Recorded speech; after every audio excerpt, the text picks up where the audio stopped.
कल आम बजट पेश किया जाना है, मगर बजट के पहले राष्ट्रपति द्रौपदी मुर्मू की ओर से संसद के सेंट्रल हॉल में दोनों सदनों को संबोधित करने के बाद वित्त मंत्री निर्मला सीतारमण ने आर्थिक सर्वेक्षण पेश किया। आर्थिक सर्वे में मौजूदा वर्ष के देश के आर्थिक विकास का लेखा जोखा होता है, जिसे बजट से पहले पेश किया जाता है। इसी के आधार पर यह तय होता है कि पिछले एक साल के दौरान अर्थव्यवस्था कैसी रही। मगर इस आर्थिक सर्वेक्षण पर विपक्ष लगातार निशाने साध रहा है। ये रिपोर्ट देखिए। बजट सत्र का प्रारंभ हो रहा है, आशा की किरण लेके आ रही है, उमंग का आगाज लेकर के आ रही है। हमें ऐसा भारत बनाना है जो आत्मनिर्भर हो, गुलामी के हार निशान, हार मानसिकता से मुक्ति दिलाने के लिए भी मेरी सरकार निरंतर प्रयास कर रही है।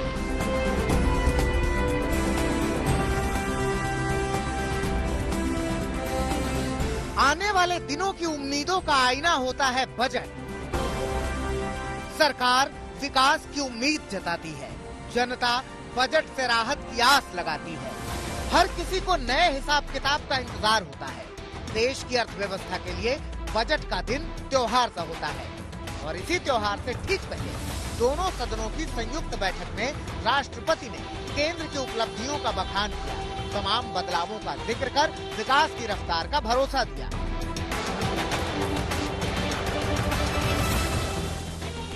पॉलिसी पैरालिसिस के चर्चा से बाहर आकर आज देश की पहचान तेज विकास और दूरगामी दृष्टि से के लिए गए फैसलों के लिए भी जाने जाते हैं। मेरी सरकार की एक बहुत बड़ी उपलब्धि महिला सशक्तिकरण की रही है।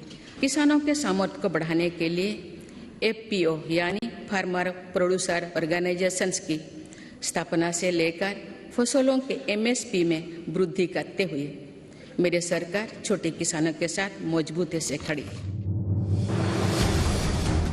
सदन की शुरुआत से पहले प्रधानमंत्री नरेंद्र मोदी ने अच्छे सत्र की उम्मीद जताई। विपक्ष को तकरार की जगह तकरीर की अहमियत समझाई। ये बजट सत्र में भी तकरार भी रहेगी, लेकिन तकरीर भी तो होनी चाहिए। और मुझे विश्वास है कि हमारे विपक्ष के सभी साथी बड़ी तैयारी के साथ बहुत बारीकी से अध्ययन करके सदन में अपनी बात रखेंगे। लेकिन विपक्षी दलों के रुख से लग रहा है कि संसद का बजट सत्र भी हंगामेदार होगा। तमाम मुद्दों को लेकर सरकार पर हमला जोरदार होगा। बजट पेश होने से पहले विपक्ष के तेवर कड़े हैं। सरकार पर वार के लिए विपक्षी नेता तैयार खड़े हैं। चारों तरफ जिधर अब जाओ सरकार की नाकामियां चारों तरफ दर्शाते हैं। ये सरकार बोलते तो बहुत कुछ है, करते कुछ नहीं। ये कथनी की सरकार, करनी की सरकार नहीं। मेरी सरकार की पहल नहीं। राष्ट्रपति का ये पहला अभिभाषण था, लेकिन आधा विपक्ष संसद में था, आधा संसद से बाहर। कांग्रेस के कई नेताओं की फ्लाइट लेट हो गई थी और तेलंगाना की बीआरएस जैसे दलों ने राष्ट्रपति के अभिभाषण का बहिष्कार कर रखा था। हालांकि शिवसेना जैसे दलों के सांसद सदन में थे, लेकिन हमले के लिए तैयार थे। आप सारे लोग जानते हैं कि राष्ट्रपति के अभिभाषण में महामहिम राष्ट्रपति जी के द्वारा लिखा गया एक भी शब्द नहीं होता। ये सरकार के लिखी गई घोषणाएं होती हैं, सरकार के लिखी हुई योजनाएं, उनके झूठे दावे, उनके झूठे वादे होते हैं। कल जब हम लोगों ने कहा कि इन विषयों के ऊपर चर्चा कराइए, सरकार ने कोई जवाब नहीं दिया। डेमोक्रेसी के अंदर, लोकतंत्र के अंदर और क्या तरीका है? हर एक कॉइन को दो साइड जैसे होते हैं ना, तो दूसरी साइड नहीं बताए। कश्मीर में क्या हो रहा है, बेरोजगारी का क्या हुआ, बीएसएनएल का क्या हुआ, मुंबई की बंदरगाह का क्या हुआ, अदानी का अभी जो निकला स्कैंडल उसका क्या हुआ। तो इकोनॉमी भी डॉलरम में है। और ये जो सारी चीजें जो पीएसयू बेच दिए लोगों को, बेरोजगारी में हालत और कानून ऐसे बनाए, हर चीज टेम्पररी है अभी, तो ये भी टेम्पररी भाषण। विपक्ष को राष्ट्रपति के अभिभाषण में चुनावी भाषण की झलक भी नजर आई, जिस पर दोनों ओर से बयानों वाली छिड़ी लड़ाई। राष्ट्रपति तो चुनाव नहीं लड़ती है, लेकिन ये तो एक चुनावी भाषण मेरे ख्याल में सरकार ने उनको दे दिया और ये चुनावी भाषण सरकार के सारे अचीवमेंट्स को देश को दिखाने के लिए, याद दिलाने के लिए और राष्ट्रपति को खड़ा कर दिया। बस यही बात है। राष्ट्रपति जी को हम बहुत इज्जत करते हैं, सम्मान करते हैं, लेकिन ये तो सरकार के भाषण।